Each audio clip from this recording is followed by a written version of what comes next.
on revenue collection. You are the Muslim. Only there is the issue of land grabs. I'm sure you haven't seen that quite extensively lately. Somebody asked me that question.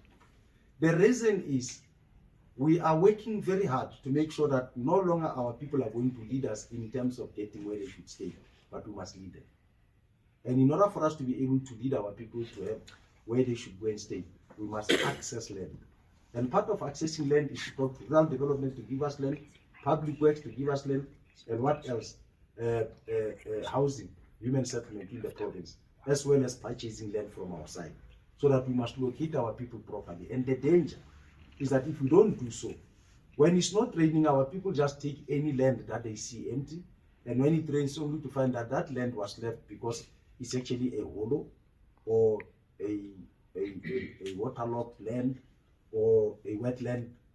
And then when it's like that, you go with your cameras and your media, and then you'll be saying the municipality is not doing this, it's not doing that. When in actual fact, the people would have taken themselves to that danger spot that they were told not to go there. That is why we are saying we are taking the lead in terms of making sure that we locate our people properly. And in the very near future, you'll see there will be a lot of movement. That movement is not a very peaceful one, though. It has got people that are greedy in it. People that will say, my child is in Gauteng, I would like to get a piece of land so that when my child can come back, should have a place where to go. When in actual fact, there's a person who needs space now. So it has got its own palpitation, but we'll deal with it. But we are on top of it as we speak.